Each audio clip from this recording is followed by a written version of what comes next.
Did you guys see that announcement that GM made? This is probably truly the best time to buy a car. I don't know who's helping make decisions at GM, but by golly, they gotta be working for Ford or Stellantis, and they're just helping them make bad decisions. I'm just saying, this is a bad decision. It's crazy. Now, before we get into the video, this is pretty much what GM looks like to me right now. An absolute catastrophe. Like, I have tools everywhere, I have parts everywhere. I just tore into this car 2 days ago, and now I forgot where everything went, and now I'm like screwed here. So anyone want to help me? I'm just saying. I'm just kidding. I'm not dumb anymore. Back in the day when I used to work on piece of junk cars, because that's all I could afford, I never took pictures. Now, before I take anything off, I know exactly where it's going back. So these videos you'll see really soon. I did do some upgrades. You guys saw the bumper, so you probably know exactly what I did, right? You don't probably have to guess, but yes, we are doing some upgrades, and you can kind of see that exhaust right there. I'm not going to show it to you. You guys want to guess what exhaust I got for the Z06? Video's coming soon. Let's go ahead and check out this article. I found this article reading Car and Driver, and it says below, GM caused a stir a couple years ago when it decided to eliminate Apple CarPlay and Android Auto on its electric vehicles. While most people who plan to buy a GM branded new car with a gas engine took a collective sigh of relief, anyone who plans on buying one in 2028 and beyond should know that it likely won't have either phone mirroring feature. That's because GM CEO Mary Barra said the company plans to phase out Apple CarPlay and Android Auto on future models, regardless of whether they have an internal combustion engine or not. Now, I know for some of you guys, you probably think this is not a big deal, and I get that. However, most of us have gotten used to using these features.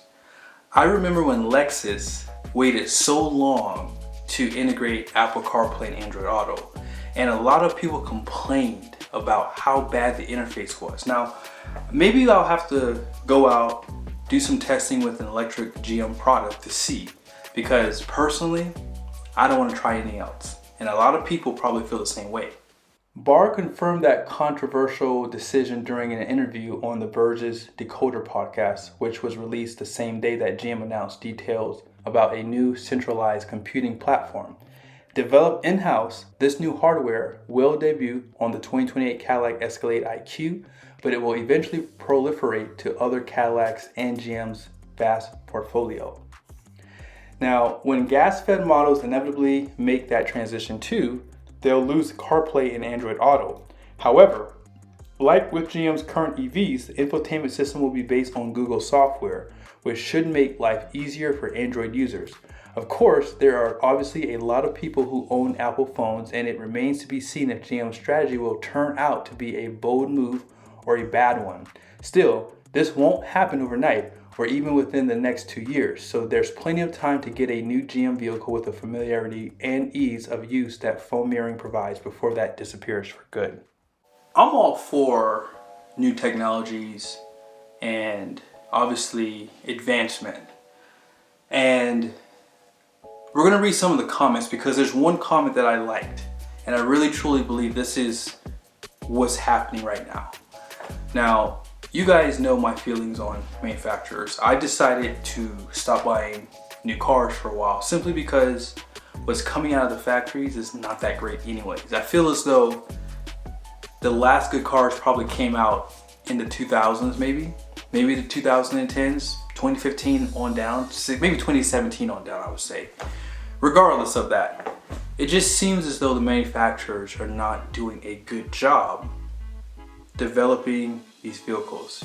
GM has had a long portfolio of problems with engines, transmissions, and it's like, are you guys actually fixing these issues, or are you putting band-aids on them? But add on to that the fact that these manufacturers, every single year now, you're starting to see them take away things. For example, I have a 2024 GMC Sierra. I have leather on the side of my door card down below. Okay, it's like in the pocket. A lot of people have said that that's not true, but I can go show it to you right now. 2025, they took that away. right? And you guys saw that. It was like, well, why did they do that? And then for 2026, the grab handle in the bed of the trucks went away. And it's just like every single year you start to see things get taken away on these trucks, cars, whatever. And the prices continue to go up. Now, obviously inflation is still high. Tariffs are gonna obviously affect some of that, but I think tariffs are just noise for the manufacturers to use as a way to raise prices. I don't think that tariffs are an actual effect, because some of the vehicles that are going up in price are made here in America. So I'm not really understanding how those vehicles are still having price hikes, especially like for destination fees. That's where you're really seeing the hit. But what are your guys' thoughts on this? It's not a big deal, I get that. It's just Apple CarPlay, Android Auto, but understand something. Once you've gotten used to using something, it seems as though you want to continue to use that system. And whether you want to use navigation on the trucks, cars, SUVs, you have to pay a subscription now. So after 30 days, the navigation that used to be free is now a subscription, and a lot of us already have too many subscriptions as it is. So this seems to be another ploy for GM to make extra money.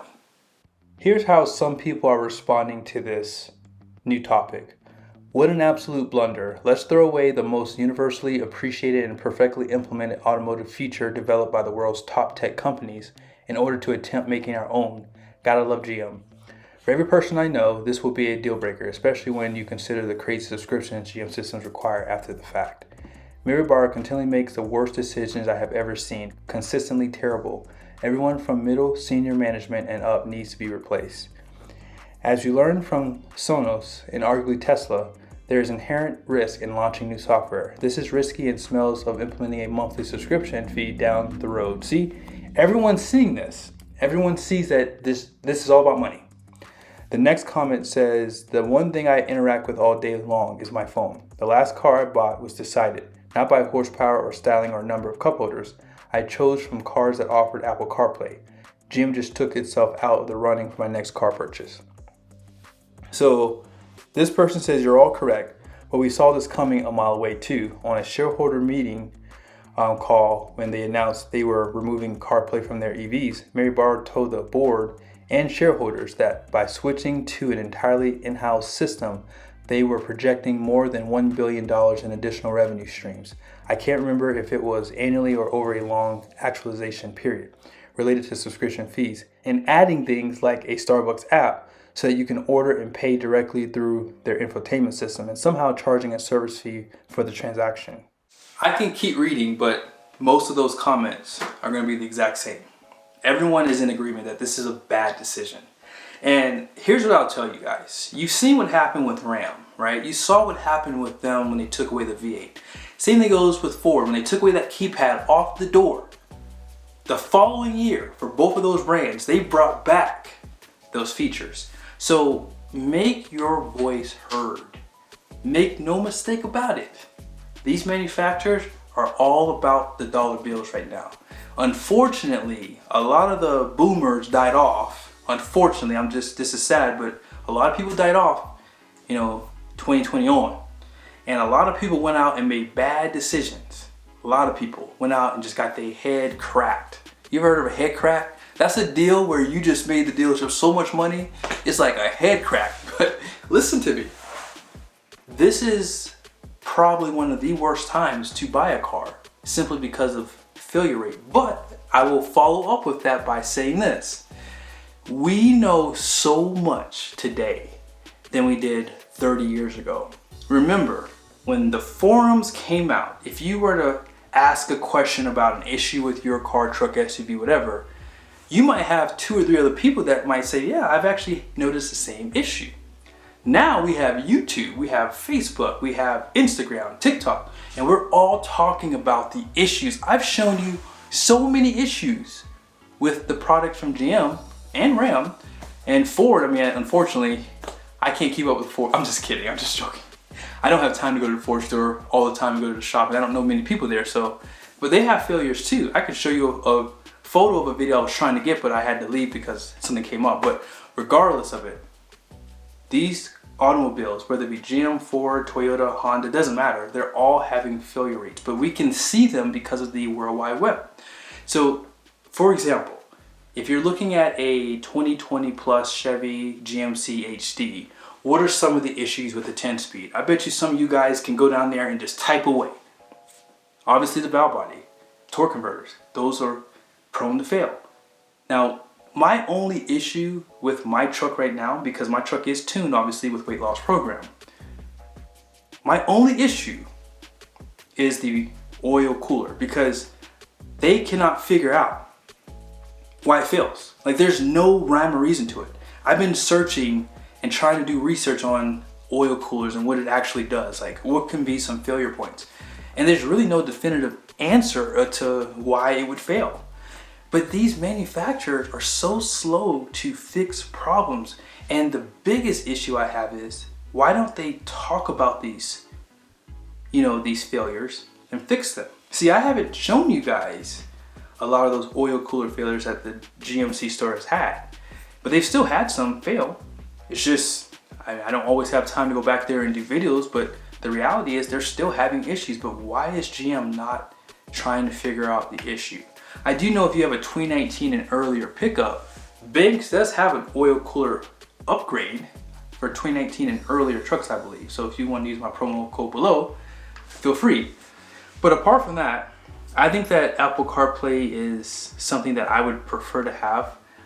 I've had a Lexus in the past. I actually have one right now. And I want to say, when did CarPlay come out? I can't remember 100%, but Lexus took a long time, obviously, to get CarPlay, Android Auto.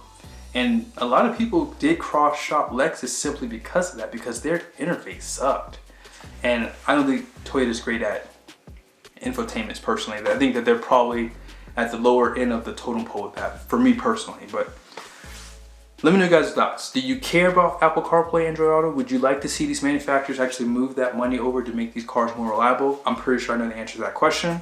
But the reality is, are you guys gonna pass on that savings to lower prices? That's what I would like to see. But I doubt that happens, because as I said earlier, they're taking away features that you probably don't think to look for, and then they raise the price anyway. So they're not really giving much back in return. So hope this video was helpful.